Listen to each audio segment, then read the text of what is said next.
Magandang araw sa lahat at ngayon ay tatalakayin natin ang pagkilala sa mensahe at pagkiling sa publiko at pansibikong diskurso. So bago natin ito tatalakayin, mag-shoutout muna tayo kina Tricia. Shoutout from STEM 7, Masarap. Shoutout kay Phoenix Edits from Ashby. Shoutout kay Lumantas. Kay IPA 246. Kay Lamosa, shoutout sa iyo. Kay Reyes, 3D Matulin, hashtag single status. Hashtag sa taga Ashby. Ang daming Ashby ngayon ah. Kay Di Castro, shoutdown sa'yo. Okay, salamat sa suporta. Sunod naman ay si Bongga. Thank you po sa reviewer Sir Jason, walang anuman. Shoutout sa iyo Hanyola. Moscoso, walang anuman. Okay, Ganad. Shoutout po sir from 11 STEM 7. Cute ko. Okay. Okay, howdan mo mag-PPT sir or TY po sa reviewer. Walang anuman. Shoutout sa iyo Balaboy from STEM 2. Hashtag. Shoutout sa iyo Marby Malngan from Ashtree. From STEM B, Adrian James Susada 6773. Shoutout sa iyo. Kay Alforque. Okay, from STEM A, Rojas Extension daw. And kay Jack Timpog, shoutout sa'yo. Shoutout sir, mga cute sa likod taga STEM 2. Okay. So ngayon, narito ang mga layunin ng ating tatalakayin. Una, natutukoy ang pangunahing mensahe, ipinahiwatig na kahulugan, at pagkiling sa mga pampubliko, pansibiko o kultural na komunikatibong sitwasyon. Nasusuri ang isang sipi mula sa media upang matukoy ang hindi bababa sa dalawang uri ng pagkiling sa paraan ng paglalathala ng impormasyon. Ikatlo, nakapaglalahad ng patunay mula sa teksto o tiyak na halimbawa mula sa mga pampublikong komunikasyon. Maaari ninyong makita ang video na ito at maaari ninyong i-comment sa baba kung ano kaya ang gustong iparating ng video. Narito ang ating pinagmulan or pwede ninyong ma-search mismo. Ang video ito ay mula sa ABS-CBN News sa kanilang channel. Sa mabilis na takbo ng mundo ngayon, ang mga pampubliko at pansibikong mensahe ay patuloy na lumalaganap sa iba't ibang plataporma tulad ng social media, eksibisyong pansining, at mga sitwasyon sa komunidad. Ang pag-unawa sa kahulugan at layunin ng mga komunikasyong ito ay mahalaga sa pagiging isang mapanuri at responsableng mamamayan. Pag sinabi nating pampublikong diskurso o public discourse, ito ay tumutukoy sa bukas na palitan ng mga ideya, paniniwala, at argumento sa espasyong publiko sa pamamagitan ng sinasalita, pasulat na wika, pati na rin ng mga multimodal na plataporma tulad ng larawan, video at digital na nilalaman. Scope or sinasaklaw nito ang iba't ibang anyo ng komunikasyong nakaaabot sa malawak na madla gaya ng talumpating pampolitika, ulat sa balita, sigaw ng protesta, mga thread sa social media, dokumentaryong pelikula, at maging ang mga pampublikong likhang sining. Ang mga ito ay hindi basta simpleng pag-uusap.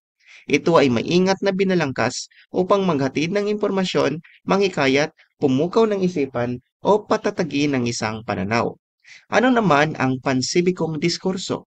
Ang pansibikong diskurso or civic discourse ay isang tiyak na anyo ng pampublikong diskurso. So sa makatuwid, ito ay kabilang sa pampublikong diskurso or public discourse na nakafocus sa pagpapabuti ng buhay ng komunidad sa pamamagitan ng magalang na pag-uusap at makabuluhang pakikilahok. Nakafocus ito sa mga usaping may epekto sa kapakanan ng publiko gaya ng edukasyon, infrastruktura, hustisya, kalusugan, pangangalaga ng kultura at kalikasan. Isinasagawa ito sa mga pagpupulong sa bulwagan ng bayan, asembleya sa barangay, mga kampanyang sibiko, at mga sining na humihikayat ng partisipasyon. Hinihikayat nito ang mga kalahok na makinig ng aktibo, magsalita ng may pananagutan at makahanap ng pagkakasunduan sa gitna ng magkakaibang pananaw. Maraming mga meme, no, na sumisikat sa social media na pinagtatawanan ang kanilang mga hinaing. Subalit, nakafocus na lamang nagkakaroon na ng bias kung hindi mo kaalyado kung sino ang nagsasalita.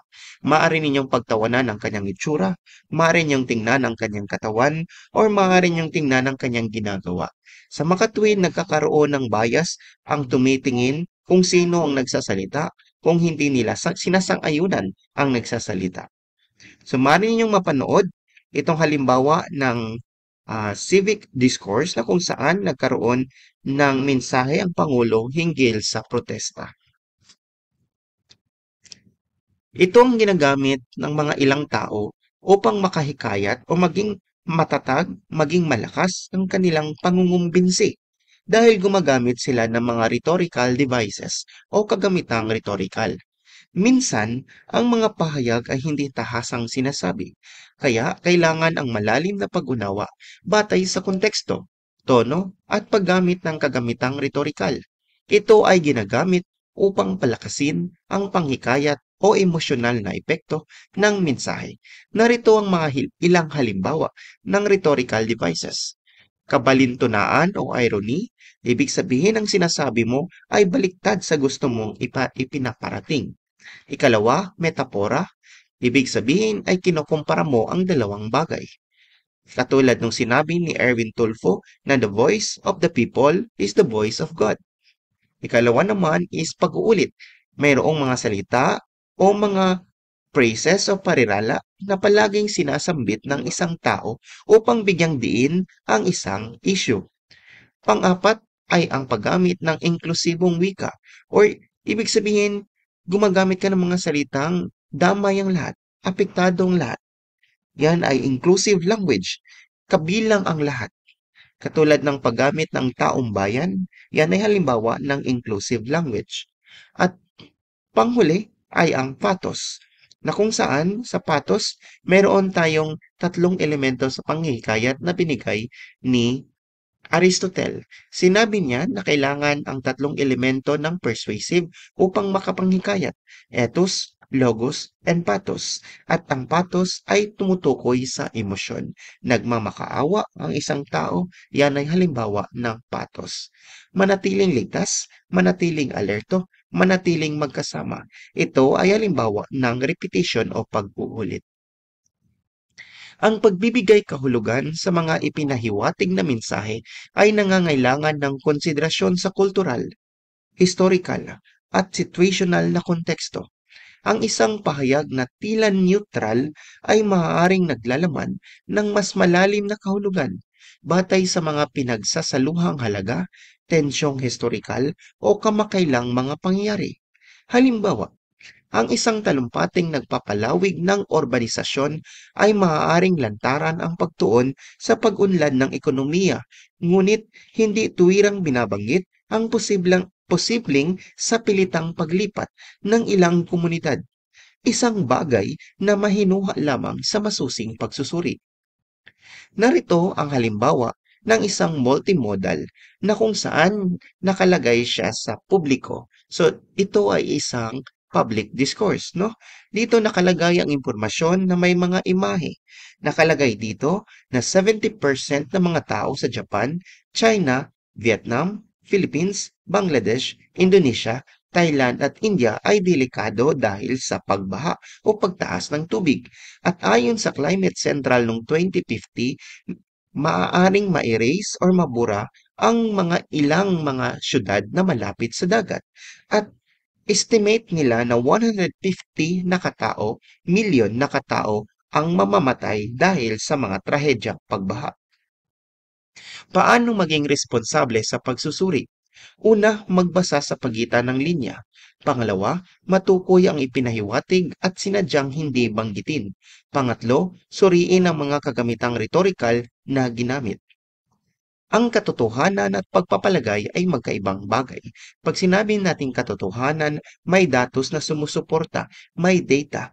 Pag sinabi nating pagpapalagay, ito ay base sa sariling opinyon ng isang tao. So mas naniniwala tayo sa isang tao na ang sinasabi ay mga katotohanan. Maaari nating mabasa ang mga katotohanan sa artikulo, May katotohanan at opinyon sa social media. Talumpati, maaaring mayroon ng dalawa. Patalastas, komentaryo, vlog at vlog, pagtuturo, pamahiin, Senate hearing, tala-arawan, infographics, paggamit ng aklat, research ay mga katotohanan sapagkat lahat ng mga ibinigay na mga detalye dito ay base sa kanilang nakalap na survey at nakalap na mga interview, magazine, at sa balita. Subalit sa lahat ng ito, mag-iingat tayo sa mga impormasyon sapagkat maaaring ang ibigay nila ng mga impormasyon ay mga maling balita na kung saan kung marami na ang maniniwala ay tsak na magiging katotohanan na ito. Iyan ay nakakabahala. Masusing pagsusuri.